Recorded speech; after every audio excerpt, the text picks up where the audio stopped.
Hello and welcome to another video of Vidhai. In this video, we'll be looking at the part 2 of the chapter Water. In the part 1 of the chapter Water, we have learned about the preparation of water, the lab preparation of water, and some introduction to water.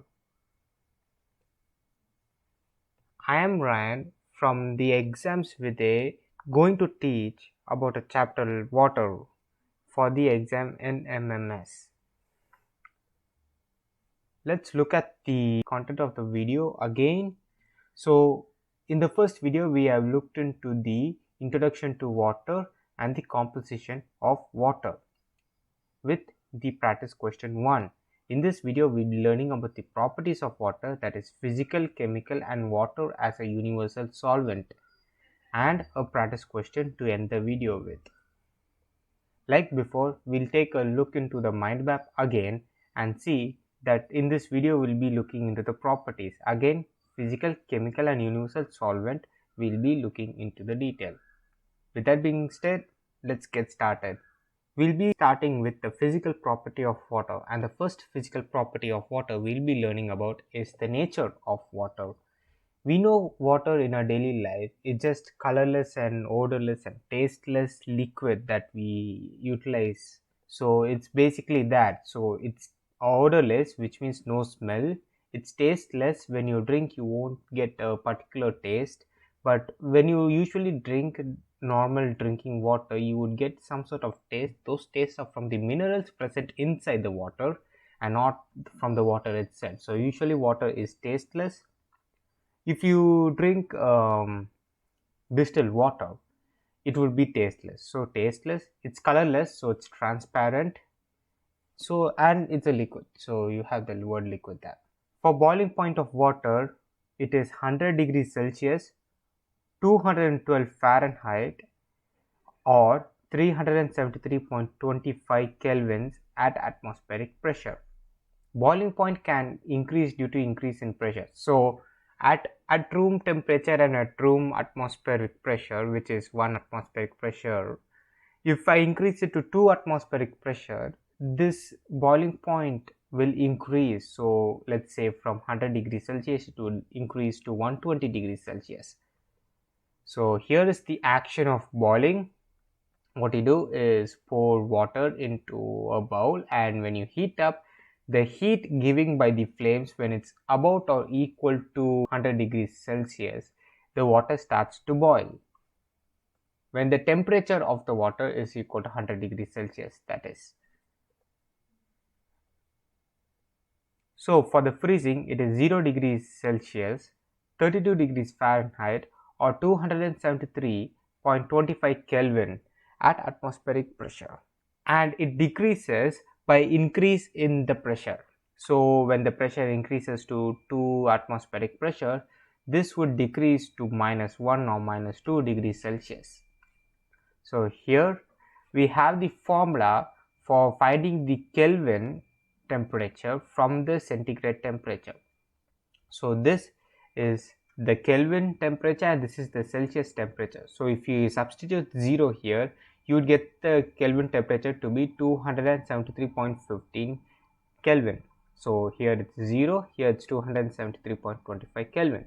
When you put it here as 100 degrees Celsius, you would get 373.25 degree Kelvin. This Kelvin is the SI unit used measure for the temperature. So here you have freezing point of water. So here you have the freezing point of water. It will turn into ice at 0 degrees Celsius. Now for the next physical property, we'll learn about density. Don't worry if you don't get this table, you will find this in your textbook of 8th standard Samachir. If you notice here that the density of ice is lower than of that in water at 0 degrees Celsius.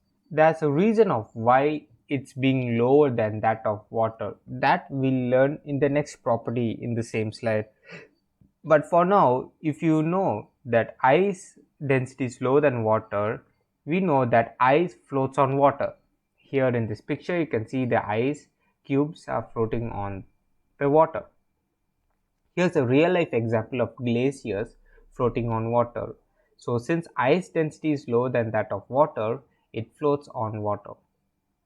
So the reason of why ice has a lower density than of water is due to expansion of water. So the anomalous expansion of water states that water expands instead of contracting when temperature goes from 4 degrees Celsius to 0 degrees Celsius to become ice. What does that mean is, you can see the ice structure, that in the ice structure you can have these really large gaps in between them, but in water structure it's fully freely and not tightly bound together, but for ice it is. Here in water you don't see much of a free gaps in between them, but here you can see a well defined gaps here. When you compare these two diagrams, you can see the ice has a lot more gaps than of water, so stating that ice density is lower than that of water. So freezing of water causes an expansion in its volume. So this is rather an important point, that ice density decreases than of water in 0 degrees Celsius. Now for the next physical property is the latent heat of fusion. So latent heat of fusion is nothing but the amount of energy heat that you give to an element or to a solid state to convert to its respective liquid state, and here in water it's from ice to water. And the latent heat of fusion for water or ice, you could call it as, is 80 calories per gram or 336 joules per gram. So what I mean by that is, for 1 gram of ice to change to 1 gram of water, I need 80 calories of heat. Calories or joules are just measure of energy given by the heat. So if you give 80 calories of heat, you would get from 1 gram of ice to 1 gram of water. Same for vaporization. Here it's from liquid state to gaseous state, and here the water will be turned into water vapors. So let's take the same 1 gram of water.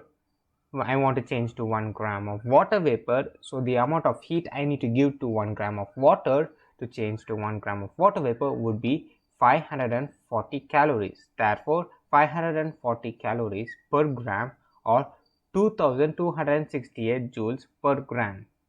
This is rather an important value to remember, as this may be asked in the exam. Specific heat capacity is the heat needed to raise a unit mass of substance by 1 Celsius. What do I mean by that is, so you have 1 kilogram of water and you want to raise it by 1 degree Celsius. That initially it is at 37 degrees Celsius and then you want to raise it to 38 degrees Celsius. The amount of heat required is the specific heat capacity. So water has a really high specific heat capacity. Due to its specific heat capacity, water takes a lot of time to become hot as well as to cool down. This specific property of water makes useful for radiators. So they use water in radiators. We'll be looking into that in the future slide. Chemical properties. So the first chemical property that we are going to learn is the action towards litmus paper. So what is litmus paper, you may ask? So this is called as the litmus paper. This litmus paper is used to test the acidic character or the basic character of a substance. So you have the red litmus paper, you have the blue litmus paper, and you have just a normal litmus paper. So if you dip all these three into water, they don't change any color. So if you put this blue litmus paper into an acidic solution like acids, right, it will change into red color, right, from blue to red, and for bases it will change from red to blue. But for water, as it's being neutral, it's neither acidic nor basic, being neutral, it will not change its color. The stability of water is really high, and in order to break down into its fundamental components, that is hydrogen and oxygen, you got to heat it to 200 degrees Celsius, and that only a small amount of water will only change back to hydrogen and oxygen.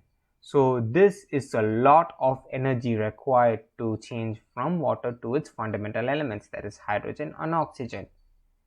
This is also the reason why we don't use this method but rather use electrolysis. Electrolysis breaks down the bonds between hydrogen and oxygen more efficiently. The catalytic nature of water is important for most of the reactions. Many of the reactions takes place in a moist condition. So you have hydrogen and chlorine here, and when you mix water to these two substances, a little bit of amount of it, in open sunlight, it will change into acid. This acid is called as hydrochloric acid. Reaction with metals. Water reacts with some metals. Metals like sodium vigorously. Like it will react with sodium really active. Magnesium is little more sluggish, but it reacts with hot water. So here you have the reaction. Here you have the sodium. This is the sodium and this is the water, and when you mix sodium with water, it will give you a base called as sodium hydroxide with hydrogen as your byproduct. With magnesium, you got to heat this water a little bit so that the reaction will take place. So the heating symbol, what in chemistry they would do is give you this delta symbol over the reaction to show that it's being heated.